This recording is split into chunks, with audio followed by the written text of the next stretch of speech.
In the winter of 1814, Ashbourne Hall stood at the edge of the North Riding moors, as it had always stood, not with the dignity of a house that had been loved, but with the patience of one that had learned to endure being forgotten. Its limestone facade had gone the colour of a January sky, pale and impassive, and the long avenue of beeches that led to its iron gates had shed their leaves so entirely that the bare branches interlocked overhead like the fingers of supplicants who had ceased to expect an answer. The frost came early that year, settling upon the window-sills before November had properly finished, and it had not loosened its grip since. The roses in the formal garden were wrapped in sacking that the wind had half torn away, and the fountains in the courtyard had been drained by someone who remembered once that they ought to be. The north wing chimneys were smoking in the early morning, the thin grey columns rising into the grey sky, the only movement the house offered to the morning air. There was no carriage on the drive, no sound of horses in the stable yard, no children's voices in the upper gallery. The house had been, for 3 years, systematically quiet, and the quiet had the quality of something decided upon rather than merely arrived at, the way the quiet of a closed church differs from the quiet of an empty field. Inside, the state-rooms were kept as they had always been kept, fires laid, carpets swept, the silver polished each Thursday by a footman who had been performing this office for 20 years, and saw no reason to alter the schedule on account of the fact that no one had dined in the great room since the autumn of 1811. The holland covers remained on the furniture in the yellow drawing-room and the east parlour, and the objects beneath them had taken on the ghostly forms of things that have made their peace with not being touched.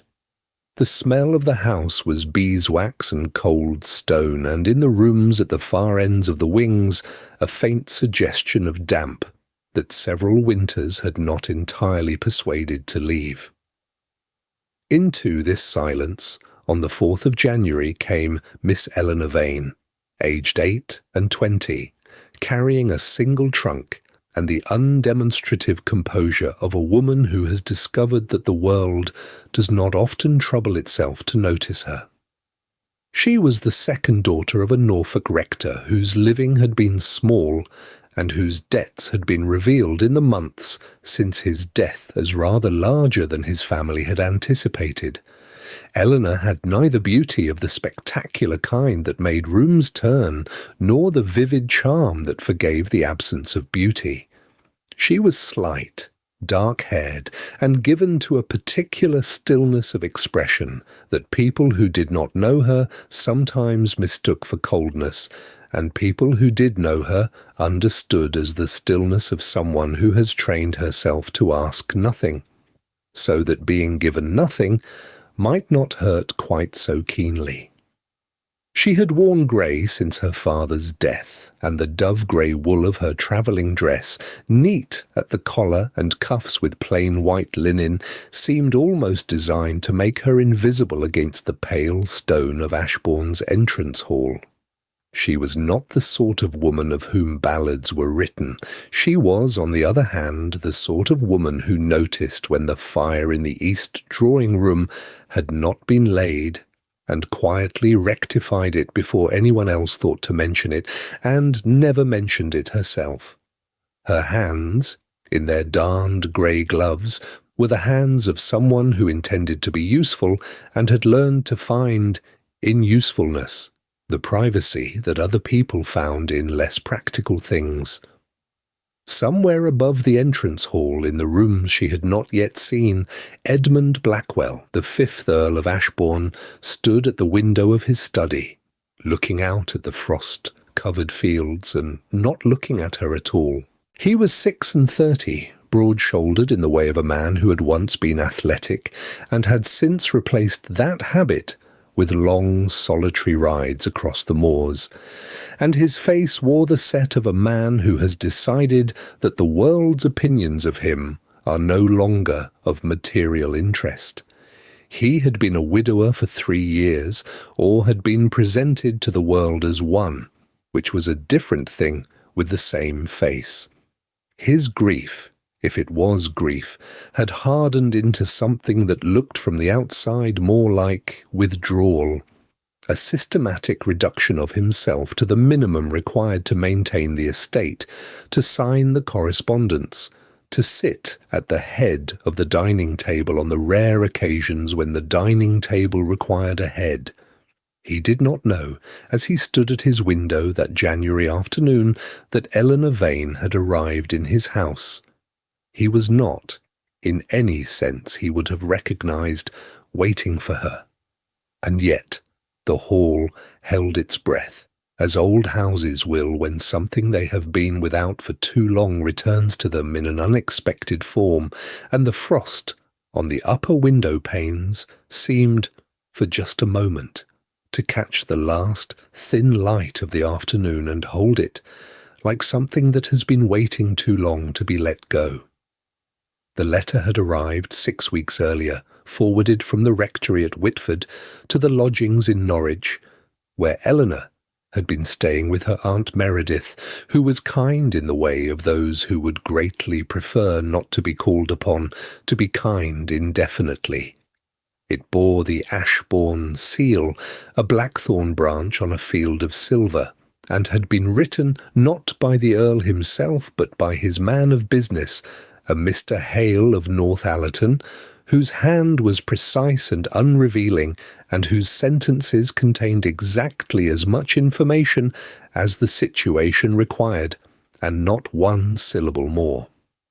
The position offered was that of companion to Lady Constance Blackwell, the Dowager Countess of Ashbourne, who had resided at the Hall since her son's marriage and had not, since the death of his wife, found it convenient to remove herself elsewhere.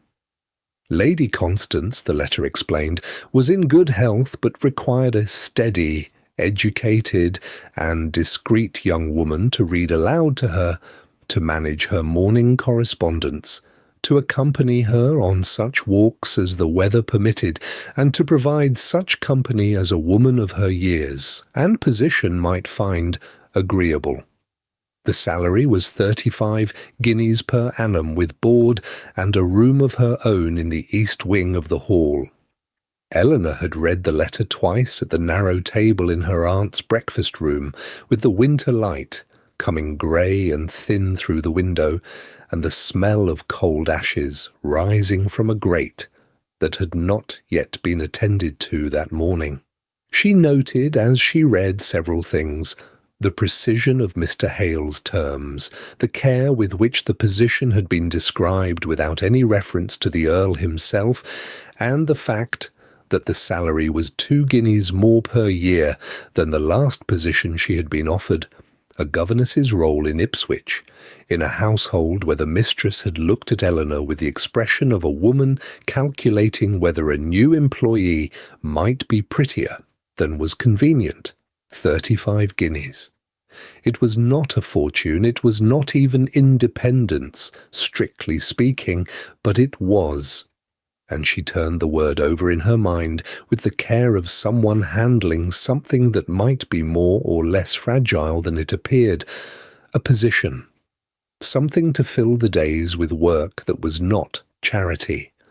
something that did not require her to be grateful to Aunt Meredith, who received gratitude with a small tightening around the eyes that suggested it cost her as much to accept as to provide, day by day, in the modest currency of lodging and meals, and the occasional reference to how much better things had been before Eleanor's father had proved so impractical.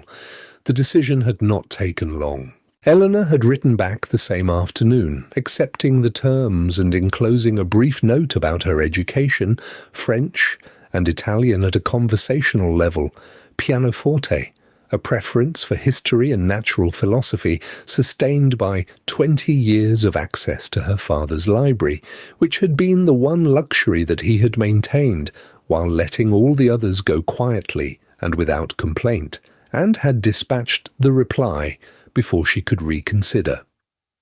Her aunt had said, over supper, that it was a sensible choice, and that the Earls of Ashbourne were an old family, very old, though of course one heard things. Eleanor had inquired, with the patience she had cultivated, for exactly this variety of remark, what things one heard. Aunt Meredith had rearranged the silver salt cellar unnecessarily and said that Lord Ashbourne had been very much affected by his wife's death, that some said he had loved her to distraction and others said something quite different, and that in any event the hall was said to be a gloomy place for a young woman on her own. Eleanor had not found this discouraging. She had been in gloomy places before. She had, in fact, been in so many of them that she had begun to suspect she simply did not see what other people saw when they called something gloomy. What she saw when she thought of Ashbourne Hall was space and quiet and work that was not dependent on anyone's generosity. She packed her trunk with the efficiency of someone who has learned not to accumulate things she will only have to carry, said goodbye to her aunt with genuine warmth, and climbed into the hired post-chaise at the Norwich booking office on a cold morning in late December, without looking back at the narrow window of the breakfast room or the particular expression on her aunt's face, which was the expression of a woman trying to appear sorry to see her go and not quite managing it. The road north stretched ahead of the horses into a sky the colour of pewter, and Eleanor sat with her hands folded in her lap and thought about what 35 guineas and room and board and a year of quiet work might feel like when weighed against the alternative. She had been calculating such balances for so long now, the cost of staying against the cost of going, the cost of being grateful against the cost of being proud, that the calculation had become a kind of companion, silent and impersonal, as reliable as cold.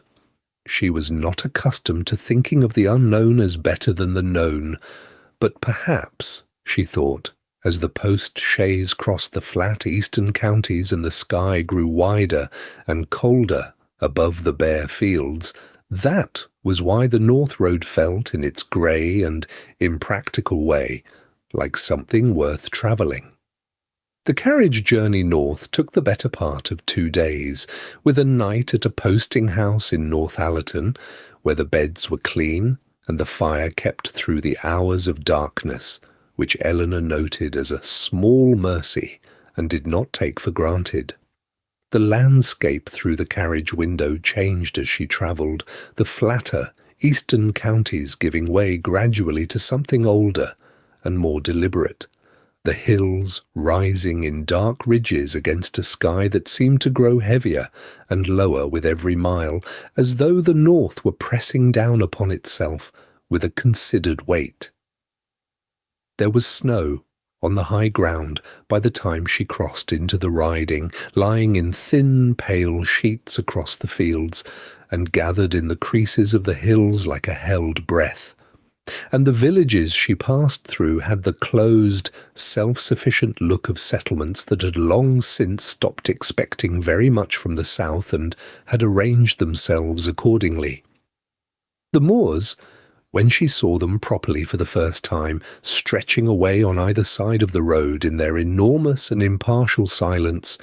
did not frighten her, as she had been told they might. They seemed to her simply vast, not threatening so much as indifferent. The kind of vastness that has nothing in particular against you but will not soften itself on your account either, and which you could find oppressive or find restful, depending on whether you had made your peace with being small in a large world. Eleanor found it restful.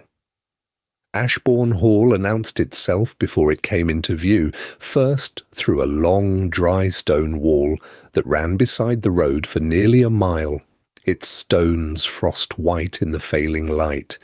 and then through the iron gates she had imagined from Mr. Hale's seal, which were open and unattended, the gatehouse dark.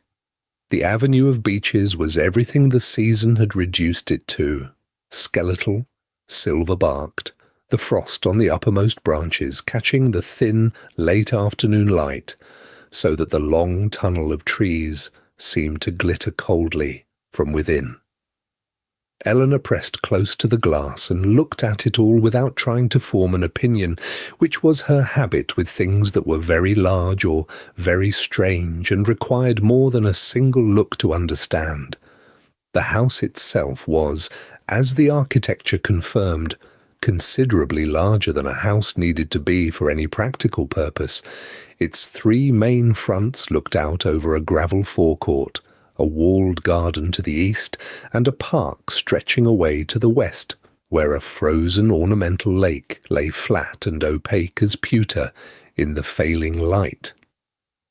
The carriage drew up before the main entrance, and 2 footmen appeared without urgency from the great door, which swung open before Eleanor had time to gather her gloves.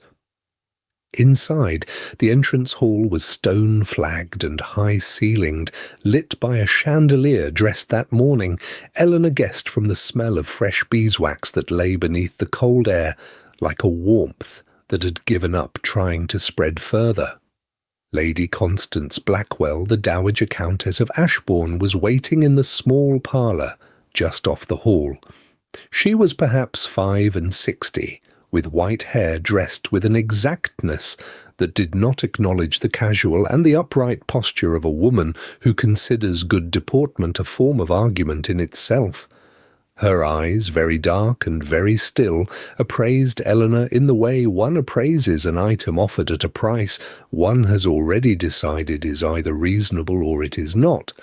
and has decided to be fair about the assessment because being unfair would be beneath one.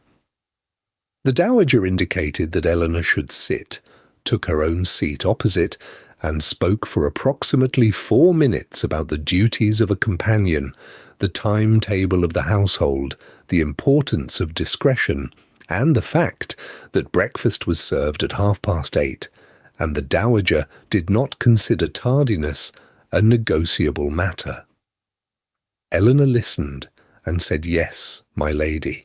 at the appropriate intervals, and made a private inventory of Lady Constance's face, the intelligence behind the correctness, the something withheld that was either caution or grief or both, and thought that this was a woman who did not say what she meant in the first conversation, and perhaps not in the second, but that the thing she meant was there, patient and unmistakable, waiting. A maid named Bess, who was 14 and extremely solemn about her responsibilities, showed Eleanor to her room in the east wing, small but dry, with a view of the walled garden and a fireplace already lit. On the mantelpiece stood a small portrait in oils. Eleanor, unpinning her bonnet, did not immediately look at it. When she did, she stood for a moment longer than she had intended to, the bonnet still in her hand, the fire warming her back and the cold of the room still present in the air above her. The woman in the portrait was dark-haired and slight, dressed in white muslin in the fashion of perhaps 10 years past, with grey eyes that looked out of the canvas with an expression of composed attention that Eleanor recognised, startled, in the quietest and most private part of herself, as an expression she had seen before in the glass above her own dressing-table every morning for the entirety of her 28 years. The portrait gallery occupied the length of the north wing on the first floor, running from the great staircase to a set of double doors that, as Eleanor discovered on her second morning, opened onto a disused music room, filled with shrouded instruments and the particular stillness of things that have not been used in a long time, and are not certain they will be again. The gallery was unheated, and the light came in cold and white from the long windows that overlooked the courtyard, falling without warmth upon the faces of the Blackwell Earls and their wives, as they had accumulated over 2 centuries, stiff-necked men in armour, men in periwig and lace, a woman in green velvet who might have been beautiful or might merely have had a very good painter, children with the expressions of small adults arranged before their miniaturist, with the instruction not to fidget. Eleanor had found her way there on her second morning, having risen early and breakfasted before the dowager required her, following the particular impulse that came over her in large silent houses, which was to know the whole of a place before she committed herself to any part of it. She moved slowly along the portraits, reading the small brass plates where they existed, and guessing at dates from the fashions where they did not, noting the consistency of the Blackwell jaw across the centuries, a particular squareness about it, a tendency of the mouth toward a controlled gravity that she had already seen echoed, though she had not yet been close enough to confirm it fully, in the living face of the 5th Earl. She was turning this observation over with the mild, scholarly interest she brought to things that could not require anything of her when she stopped. The portrait was larger than those around it, hung in a position of prominence between 2 windows, and its frame was more elaborate than most, gilded, worked with a pattern of small blackthorn branches that matched the Ashbourne seal she had seen on Mr. Hale's letter. It had been painted with more attention and more evident skill than the companion portraits nearby, and the woman within it had been rendered in the full prime of her looks, at perhaps 25, in a white gown with a sash of deep Prussian blue that set off the darkness of her hair. She was dark-haired, and she was slight. Her grey eyes looked out of the frame with an expression of composed and patient attention. Eleanor stood before that portrait for some time. She was not given to what her father had called imaginative excess, and she did not succumb to it now. She noted the similarity with the systematic calm with which she had always noted things that were disconcerting, a calm that was not the absence of feeling, but the considered setting aside of it until it could be examined properly. Lady Vivienne Blackwell, née Ashford, said the brass plate, Countess of Ashbourne, born 1788. The plate had a space where a further date should have been, and then it ended. At that moment Mrs. Fenn, the housekeeper, appeared in the gallery doorway with her ring of keys and an expression that Eleanor spent the next several hours trying to name precisely. It was not alarm. It was something older than alarm, the face of someone who has rehearsed a shock until the shock no longer comes, but the rehearsal itself remains as a kind of muscular habit. Fenn was a capable woman of 50 or so, grey-haired and economical in her movements, who had been welcoming to Eleanor in the measured way of housekeepers who have seen companions come and go and have learned that the house outlasts them all. She looked at Eleanor standing before the portrait of Lady Vivienne, and she said, carefully, with only the briefest hesitation that would not have been visible to a less attentive observer, that it was very like, wasn't it? And then she said, more firmly, that the gallery was a cold place in the mornings and that there was coffee in the breakfast-room if Miss Vane would care to come down. Eleanor thanked her and turned from the portrait and followed her out of the gallery, and she did not say what she had noticed, which was that Mrs. Fenn had not said, like what. On the 3rd morning, Eleanor saw Edmund Blackwell for the first time. She had been crossing the inner courtyard on an errand for the dowager, a letter to be given to the groom for dispatch to Northallerton, when she heard the sound of a horse on the cobbles and pressed herself to the wall of the arch to allow it to pass. The rider came through at a walk, a large grey horse breathing steam into the cold air, in long, slow exhalations, and the man upon it was— she knew him at once from the family gravity of his features, from the squareness of jaw she had been cataloguing in the gallery only the morning before— Edmund, Lord Ashbourne. He was not looking at her. He was looking somewhere above and beyond the courtyard, at the frost-grey sky, or at something that was not in the courtyard at all, and his face wore the expression she had read in portraits. Not cruelty, not coldness exactly, but the great distance of a man who has withdrawn so far into himself that the outer world has become a matter of practical management rather than genuine experience. He passed without seeing her. Eleanor stood in the arch with the letter in her hand for a moment after the sound of hoofbeats had gone around the corner of the stable wing and the steam of the horse's breath dissipated slowly into the cold air, and the courtyard was quiet again with its familiar grey patience. It was the library that changed things,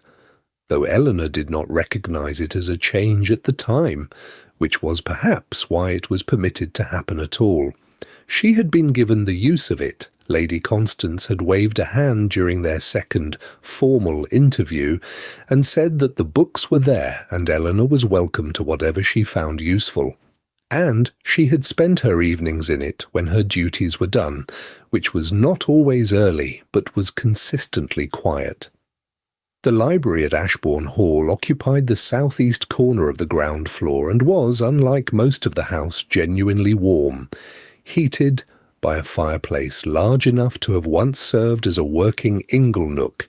its stone blackened with the accumulation of a century's fires and kept fed each evening by a footman who understood that this was a room that took the cold personally and responded to the insult with a particular severity. The shelves ran floor to ceiling on 3 walls, fitted with a rolling library ladder on worn brass rails, and the books were arranged not by subject, but by some private system that Eleanor spent her first several evenings decoding before concluding that it was roughly chronological by acquisition, which meant that the medieval cartography was shelved next to the 1700s natural philosophy, which was shelved next to a complete run of a periodical from the previous decade, that someone had bound in calf with more ambition than the periodical perhaps warranted. There was pleasure in the decoding, she found, the kind of pleasure that comes from understanding a private logic, from entering the way of thinking of a stranger, and finding it in its own terms coherent. She was on the ladder on a Wednesday evening in her 3rd week, reaching for a volume of Johnson's Lives of the Poets that was wedged on the highest shelf at a slight angle,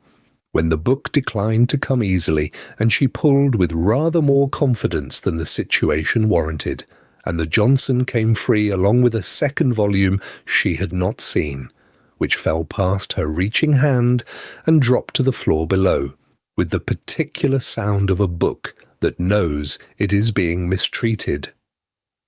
Eleanor climbed down, found the fallen volume, a collection of Cowper's poems, its spine still sound, and was turning it over to check for damage when the library door opened and Edmund Blackwell walked in. He stopped when he saw her. She looked at him. There was a beat of silence in which the fire produced a sound that seemed unnecessarily loud given the circumstances. She held up the Cowper and said, in her steadiest voice, that she was sorry. She had knocked it from the shelf, and she hoped it was not damaged. He crossed the room in a few unhurried strides and took the volume from her without apparent agitation, examined the spine with the methodical care of someone who has grown up in a house where the books matter as much as the furniture, and said that it was not. He set it on the table. He did not leave. She did not ask him a question which was, she thought afterward, the most important thing she did that evening, because he was the sort of man who would have answered a question briefly and then returned to wherever he had come from, and a conversation begun with a direct question would have been over in 3 or 4 exchanges, and then there would have been nothing left of it. Instead, she went back up the ladder and retrieved the Johnson, and when she came down, he was still there, standing with his hands behind his back, looking at the shelves as someone looks at a room they have not properly attended to in some time. She said, without particular design that the arrangement of the collection was unusual. He said that it had been arranged by his grandfather, who had held that books read in the same season of one's life belonged together regardless of their subject, and that the system had a logic to it once you understood the principle. She said that it was defensible as theories went. She had encountered worse, and he looked at her then with something that was not quite surprise and not quite interest, but lived in the territory between the two, in the neighbourhood where things begin. They talked about the library for perhaps 20 minutes, about the cartography shelved beside the natural philosophy, about the bound periodical and whether calf had been the right choice, about a first edition of something in the middle shelves that he mentioned with the careful offhandedness of a person who values a thing more than they wish to appear to value it. He knew the collection well, and not as a collector knows an investment, but as a reader knows a room he has lived in for years and is surprised to find he still knows where everything is. The Dowager, had she been present, would have found nothing remarkable in any of it. Eleanor found nothing remarkable in it either, except that he had not gone away, and that when he finally did, the library seemed quieter than it had been before he came in,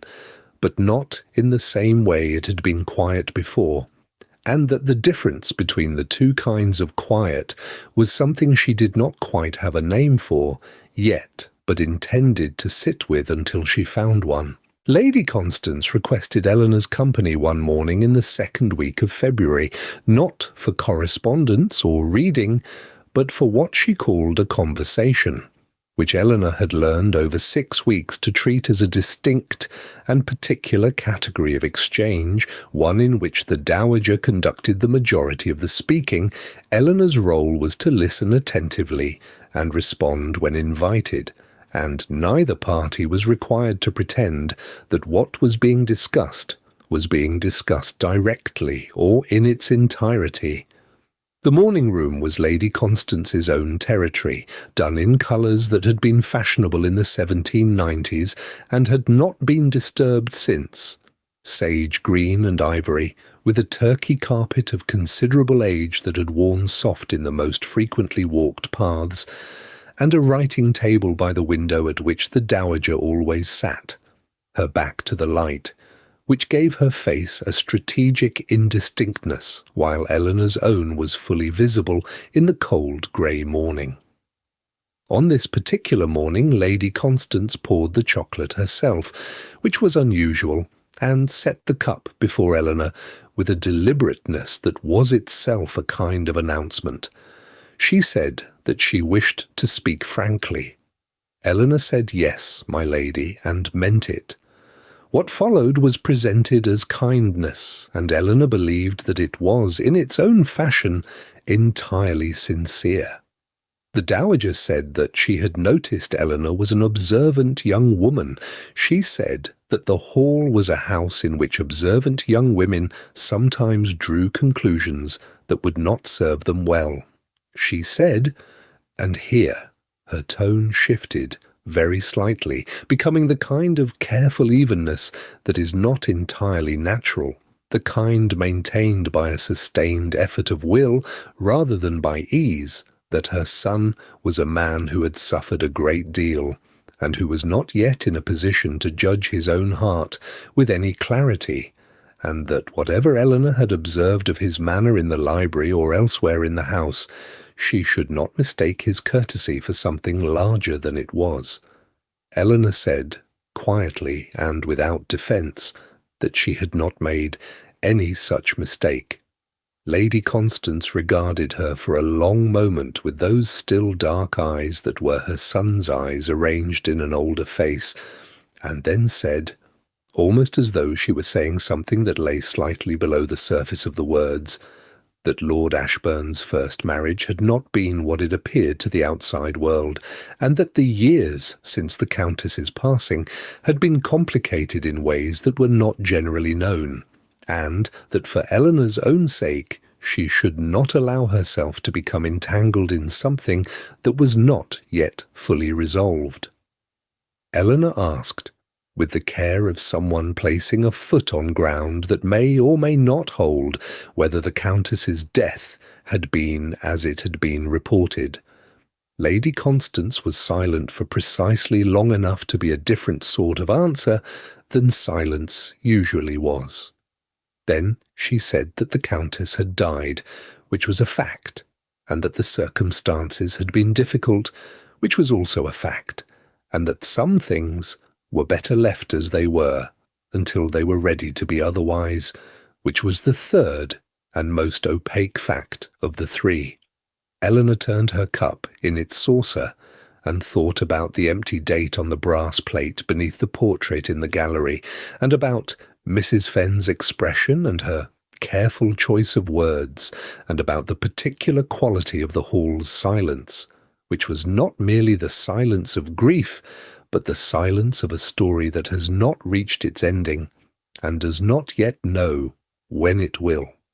The same morning had brought a letter from her father's solicitor in Norwich, Mr. Graves, with the most recent accounting of the estate's debts. They had not diminished as she had hoped, but had increased by virtue of a creditor who had come forward with a claim that Mr. Graves described as legitimate and not inconsiderable, a sum amounting to nearly twice Eleanor's annual salary, which was itself not large. She had her salary, she had a little of her own money remaining, she had her position here, and she had, in some form she was not yet prepared to name, the beginnings of something that would require patience and a more stable footing than she currently occupied. The solicitor's letter made very clear that the stability was not yet hers to count upon. She folded the letter very small and placed it in the pocket of her grey wool dress, and did not take it out again that day. She thought, walking back to her room along the corridor with its threadbare runner and half-burned candles and the cold pressing down from the ceiling above, that the dowager was a woman who dealt in warnings because she could not yet deal in permissions, and that somewhere, in the careful pauses and the words chosen, and the words withheld, there was something the old woman had not been quite able to say, and had not quite been able to leave unsaid, and that these two incapacities together were, in their way, the most honest communication she had made all morning, the honest admission of a woman who knew what she hoped for, but was not yet ready to allow it, and who had communicated this fact with far more precision than she perhaps intended, in the careful arrangement of her warnings and her silences and the cup of chocolate she had poured herself this particular cold February morning without being asked to. It began with the books, and Eleanor suspected it had been intended to, which made it no less welcome for the intention. She found the first one on a morning in the 3rd week of January, left on the window seat of the morning room where she usually sat after the dowager's breakfast. Correspondence was dispatched, a slender volume of essays by one of the blue-stocking ladies of the previous century, its pages carefully uncut at the chapters on natural philosophy, which were, as Eleanor found when she sat down with the paper-knife, precisely the chapters she would have chosen to open first. There was no note. She read the essays with the mild pleasure of finding that someone had anticipated her taste accurately and said nothing to anyone. And when the volume reappeared on the library shelf 2 days later, a second volume had been placed beside it, the collected observations of a natural historian who had spent 3 years recording the flora of the Yorkshire moors, a subject which was not, Eleanor supposed, a coincidence, but a considered offering. She read that one too with rather more than mild pleasure, because the author wrote about the moors the way people write about things they have studied until the study has become something closer to devotion. By the 4th week, There was a pattern of undeniable clarity, though she did not know whether he knew she had noticed, and she did not ask, because asking would have required him to acknowledge what he was doing, and she had the strong sense that what he was doing was something he was permitting himself only on the condition of not having to name it. On a cold afternoon in early February, the snow falling in the soft, unhurried way it had in the north that year, straight down, no wind, each flake with the patience of something that knows it will arrive, she was in the library at the large table when Edmund came in carrying a surveyor's report and did not appear to remark upon her presence, except to say, "Good afternoon," in the way one says it to a person one expects to find where they are. He sat at the other end of the table. They read in a silence that was, Eleanor found, easier than most conversations she had had recently. She was aware of the fire, the snow accumulating on the outer sill, the deliberate sound of a page turning. She was aware, with a quietness she had learned to sit with, of the fact that she was more comfortable in this particular silence than she had been in most of the talking she had done in the past several years, and she thought about what that might mean and put the thought away for another time. He looked up once when she laughed very softly at something in the natural historian's account of a disputed marsh orchid, and she said, without thinking, that the author had strong views on orchids. He said, with a precision she was beginning to recognize as his form of warmth, that Yardley had always been contentious on the subject of orchids, and that the scientific community had been rather exhausted by it. She had not known the author's name, she said so, with the directness she could not always afford, but found she could manage in this room, in this silence, in the particular quality of the afternoon. He said, and this was the thing she had not been prepared for, the thing that arrived as simply as the next sentence in a story that has already decided where it is going. He said that Vivienne had found Yardley insufferable and had returned the volume unread, and that he had rather hoped someone might eventually reach the marsh orchids and tell him whether they were worth the controversy. There was a silence after this, in which the name sat between them in the firelit air of the library, newly spoken, the first time she had heard him say it. Eleanor set down her page and looked at him. He was looking at the window, at the snow, at the pale, late afternoon light, that is neither afternoon nor evening, but simply itself, the particular winter light of the north that has no ambitions about what it is. She said, after a moment, that she thought the chapter on the moors was the best of it, if he had not yet read it. He said that he had not. She turned to the chapter and read a paragraph aloud, the one about the way the moor looked in early February, when the frost had gone silver in the hollows, and the light came across at an angle that made the heather seem to breathe as though the land itself was sleeping, and the silver light, the visible evidence of that quiet sleep. He listened without moving. When she stopped, he was quiet for a moment, and then he said, very quietly, that he had forgotten it looked like that there was a particular morning every February when it looked precisely as described, and that he had not ridden out to find it for 3 years. There was in his voice something she recognized not as grief exactly, but as the near relation of grief, the ache of having stopped noticing something that had not, in fact, stopped being true. Eleanor said nothing, which was the right thing. She closed the book gently and turned back to her own page, and they sat in silence again as the snow fell, and the fire held the room, and the distance between them was still there, but it had shifted, very slightly, like a window opened by one careful inch in a room that has been sealed all winter, and is only now beginning to remember what air was. Outside, the snow continued to fall in the dark, patient and unhurried, settling on the window-sills and the bare branches of the beeches in the avenue and the frost-white stones of the dry stone walls that ran across the face of the moor, covering everything in its cold and even way, making the whole world equally quiet, equally still, equally prepared to wait.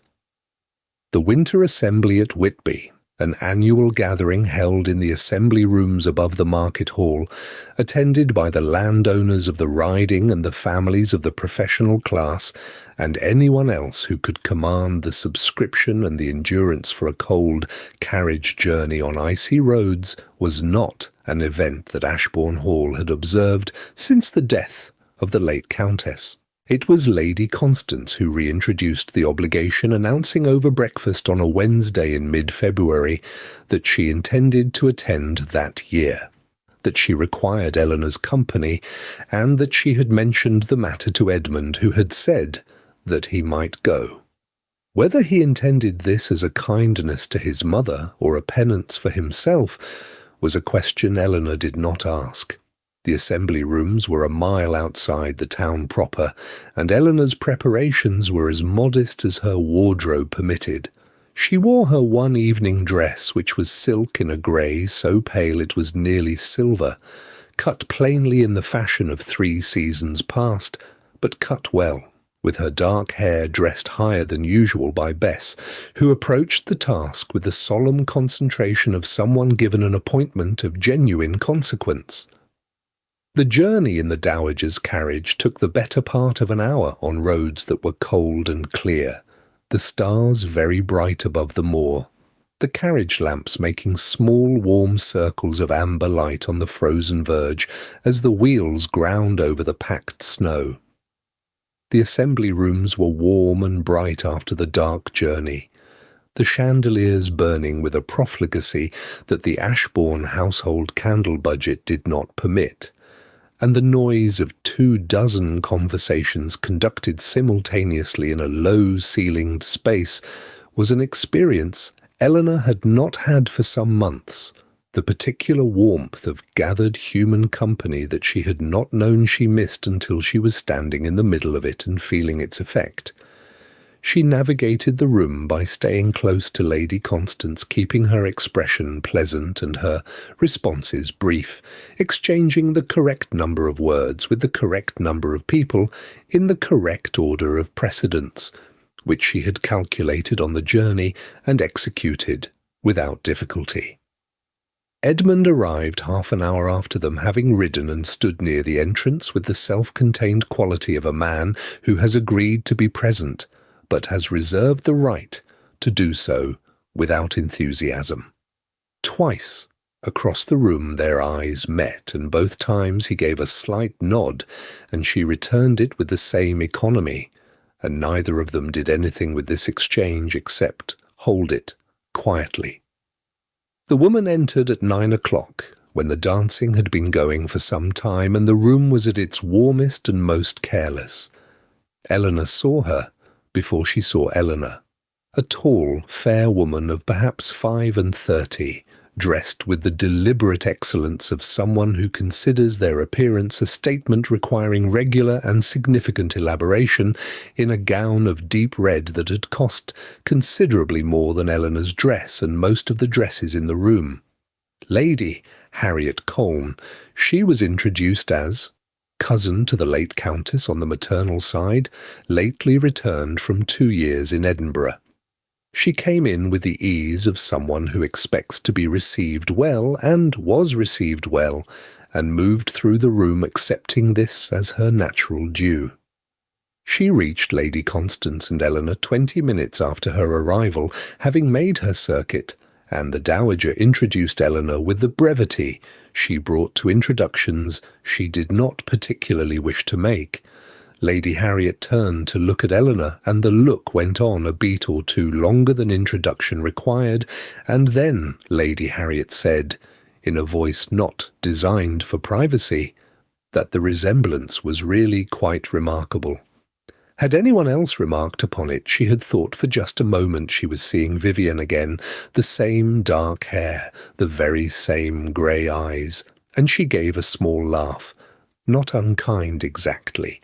the way people laugh when something has unnerved them slightly and they are trying to convert the unease into sociability. The room, which had not quite been listening and then suddenly was, produced a brief, precise silence of the kind rooms produce when something has been said that everyone present will pretend not to have heard for the remainder of the evening. Lady Constance said, with the exactness of a woman deploying a very small and very sharp instrument, that Miss Vane was the daughter of the late Reverend Vane of Whitford, Norfolk, and a very capable young woman who managed the Dowager's correspondence, and then turned the conversation to Lady Harriet's Edinburgh acquaintances in a way that required Lady Harriet to respond at some length and in a direction away from Eleanor. Eleanor stood very still. She had gone, she thought, rather pale, though she could not be certain of it. Across the room Edmund had been close enough to hear everything. She did not look at him. They drove back to the hall in the Dowager's carriage, all three of them, in a silence of three separate and distinct varieties. When the carriage drew up and the footman handed them down, Lady Constance went directly inside. Edmund offered Eleanor his arm for the steps. He had not done this before. And when they reached the door, he said, in a voice from which the usual distance had been removed, that he was sorry for what Lady Harriet had said. Eleanor said that she had not found it distressing. He said, as though choosing the word with care, that it had been careless, and that Lady Harriet had always been careless with things that cost other people. Eleanor looked at him in the cold dark of the doorstep, with the frost-bright sky above them. She said that she thought he was right. He held the door for her, and she went in, and the house received her back into its quiet, and she stood for a moment in the entrance hall, breathing the beeswax and the cold stone, and listening to her own heart, which was doing something she had not asked it to do, and was not going to ask it to stop. She heard the conversation by accident, which she believed for some hours afterward, and eventually, with more honesty than comfort, acknowledged as not entirely true. It was the morning after the assembly at Whitby, on which she had slept badly, and woken before the full light came and lain in her room in the east wing, with the frost settling against the window and the cold pressing down from the ceiling in the way it had in this house,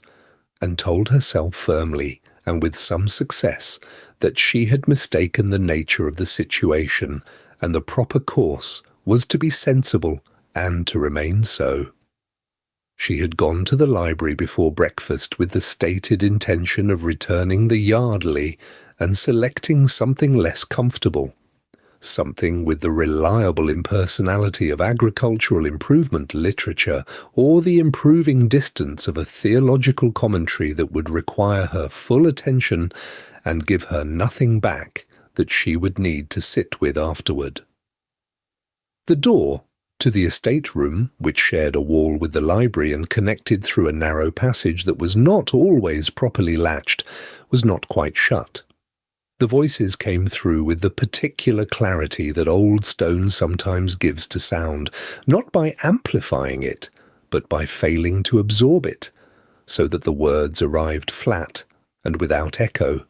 as though being delivered directly rather than through a wall of some 18 inches of limestone. Eleanor heard Edmund's voice before she had understood she was hearing it. She turned to leave, and she did not leave. She stood with her hand on the spine of the Yardley, and she listened, and she knew she was listening, and she sat with that knowledge for the remainder of the day, without great equanimity, but with the stubbornness that had always served her better than equanimity when things were difficult. The steward, Mr. Avery, was speaking about the estate near Scarborough, a transfer of a deed that had not been completed in the expected time frame,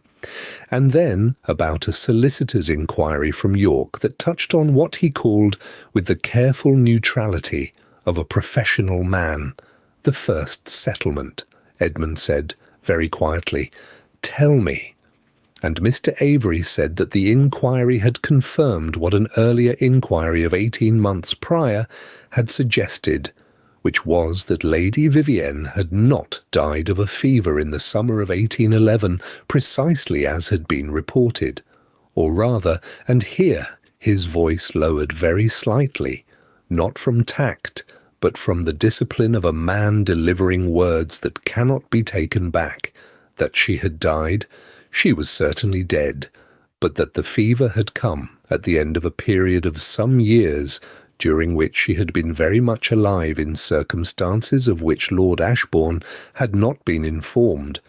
having led a separate existence abroad under a different name and arrangement sustained by funds that the solicitor had traced through 3 intermediaries to what Mr. Avery described, with practised neutrality, as private arrangements of her own making, entered into at her own will and without the knowledge of her husband. The silence that followed lasted approximately 30 seconds, which is a long time for silence between 2 men who are accustomed to the economy of plain speech. Then Edmund said that he knew this, and that he had known it for some years, and that what he needed to confirm was whether the settlement was now legally clear and the matter entirely closed. Avery said that it was. Edmund said good, and the conversation moved on to the drainage issue in the lower field, and Eleanor let herself quietly out of the library and stood in the corridor with her back against the door and the morning light coming cold and thin through the window at the corridor's end, and she stood there for a moment, breathing very steadily and thinking. She thought about the empty date on the brass plate, beneath the portrait in the gallery. She thought about the dowager's careful words, the first marriage not what it appeared, things not yet resolved, her son not yet in a position to judge his own heart. She thought about a woman who had walked back into a ballroom in a gown of deep rose silk, and what it meant that she had, and what it meant that Edmund had stood very still, and had understood several things at once.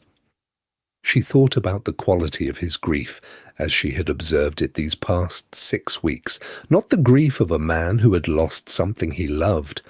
but the grief of a man who had lost something he had been told to mourn, without fully understanding what exactly it was, and who had found the form of it available and the substance persistently elusive.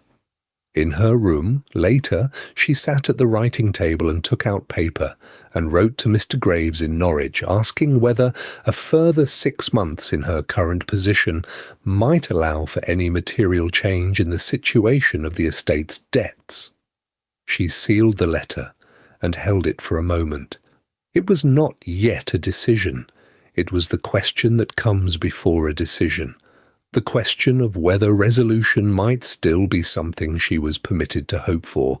which was not the same as hoping, but was closer to it than she had been in some considerable time. She set the sealed letter on the stack for morning dispatch and sat for a little longer in the cold of her room with the fire taking hold in the grate, and she thought about what it meant to understand something completely and not yet know what understanding it would cost, and she thought that for the first time in 28 years she might be travelling towards something rather than merely away from something else, and this thought was not comfortable, but it was real. She found the trunk still only half packed on the evening of the following Wednesday,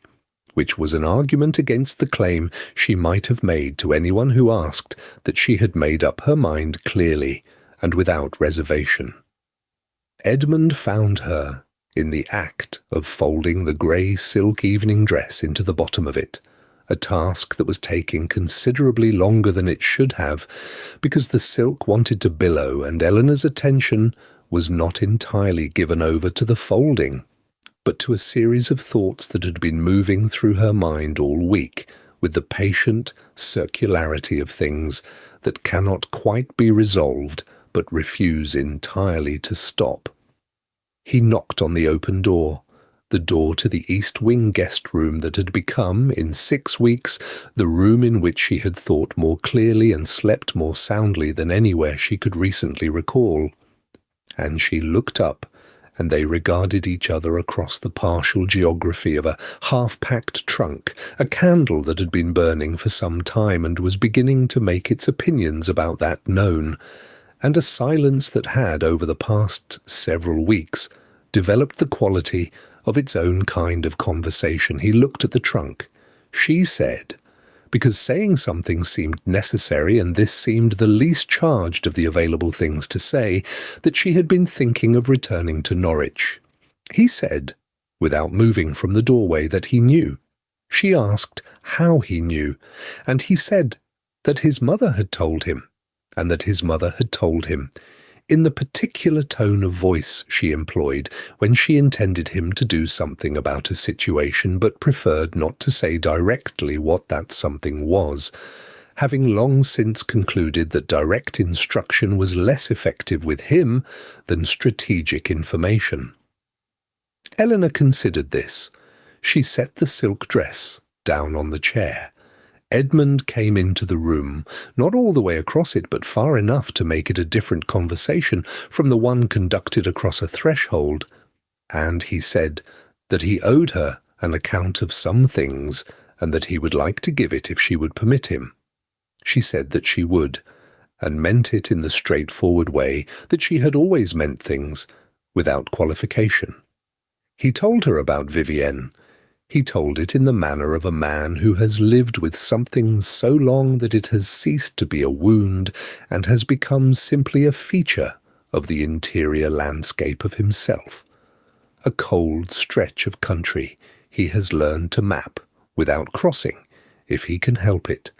but which he has at last decided to show to someone because the alternative is to keep it entirely private, and he has found, over the past weeks, that the private and the hidden are not the same thing, and he is tired of behaving as though they were.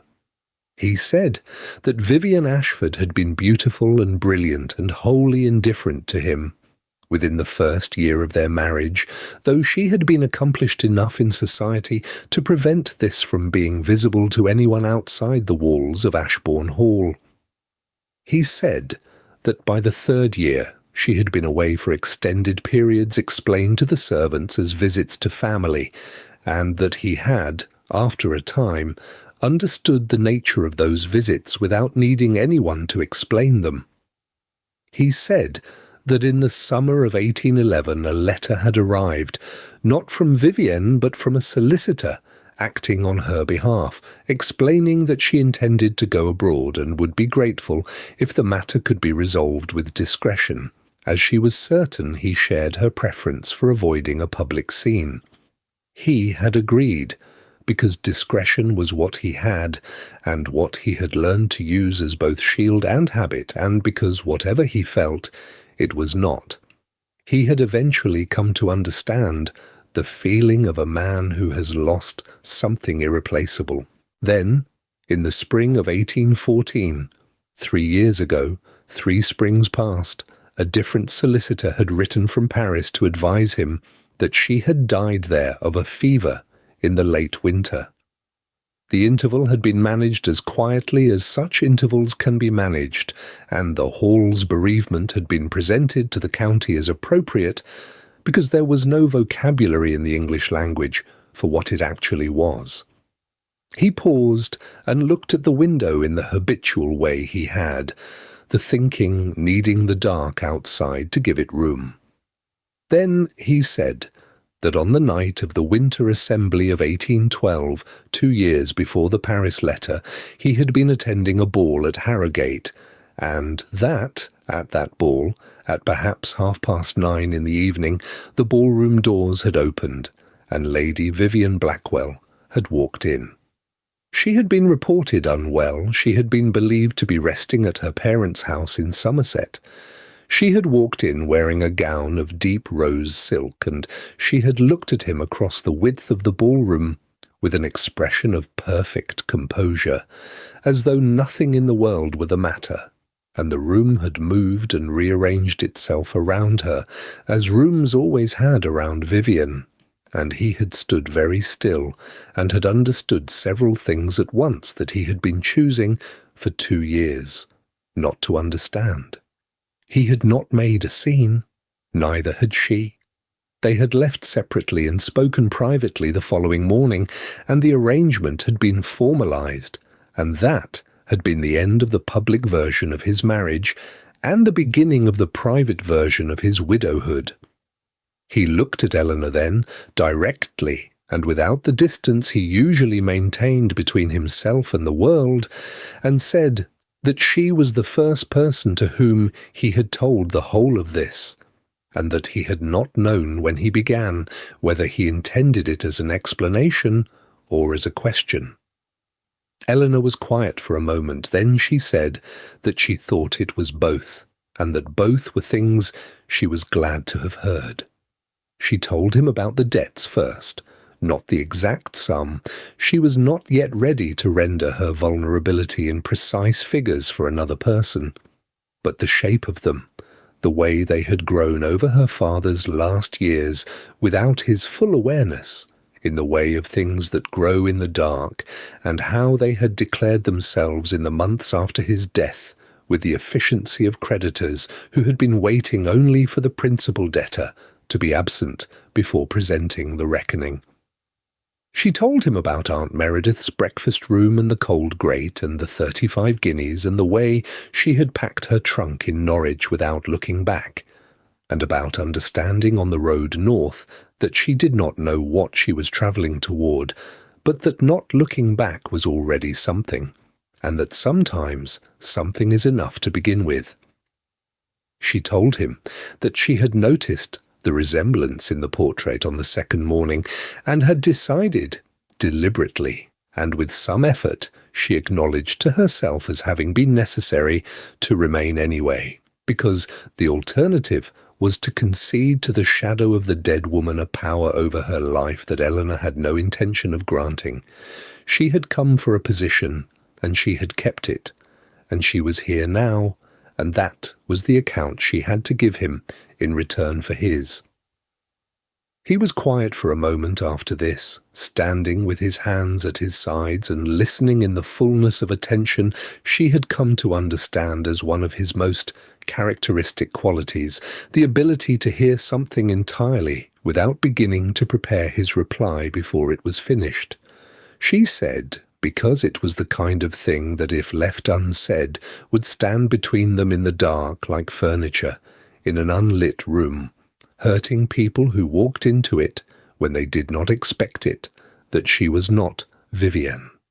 He said that he knew. He said that the resemblance had startled him the first time he had seen her properly. In the library, he said, and she noted that he said the library and not the courtyard, which told her something about what properly meant to him,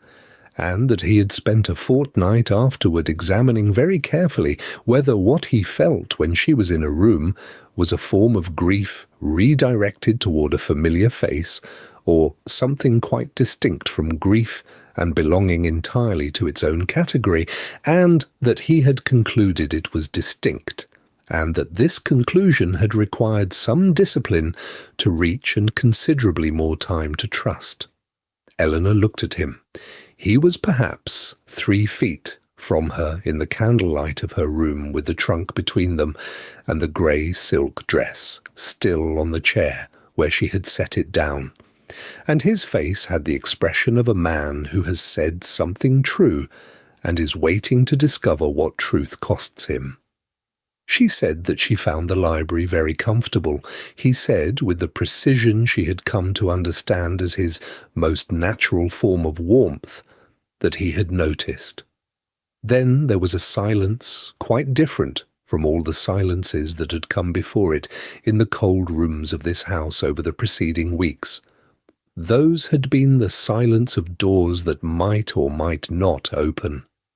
This was the silence of a door that had opened and was letting in the cold and the starlight and the smell of the frost-covered garden, which was not comfortable exactly, but was entirely real, and real was, Eleanor thought, far preferable to any version of comfortable that required something important to be left out. Lady Constance received the news 3 days later in the morning room, at the writing table with the light at her back in the usual arrangement. She listened to Edmund's account without expression, set down her pen at the end of it, aligned it with the blotter in her precise way, and said that she supposed it had been inevitable, and that Eleanor had better speak to Mr. Hale regarding the settlement arrangements, and that the East Wing room ought to be redecorated, and that Eleanor had her father's practical intelligence, which was a compliment of the highest order that Lady Constance was prepared to dispense, and was received as such. Spring arrived in the riding later than it had any right to, as though the winter had been conducting negotiations and had finally arrived at a compromise in mid-April that satisfied neither party fully, but that both could sustain. The frost released the rose bushes first, and then the ornamental lake lost its grey opacity and lay clear and ruffled under the April wind, and the beeches in the avenue came into leaf with the slow deliberateness of trees that do not rush in the north, but mean it thoroughly when they finally arrive. Eleanor and Mrs. Fenn worked through the rooms over 3 weeks, the holland covers removed one by one, the furniture beneath discovered to be rather finer than the shrouding had implied, the rooms allowed to breathe again after long years of neither. The music room at the end of the gallery was opened on a morning in the 2nd week of April, when the light was good enough to see the instruments properly. Eleanor sat at the pianoforte and played a scale very softly, and the room held it well. The wedding was in the Ashbourne chapel on a morning in late May, when the hawthorn, in the churchyard, was in full white bloom, and the door stood open to the warm air and the sound of birds in the yews and the smell of the spring countryside, coming in freely, without apology, as though it had always belonged there.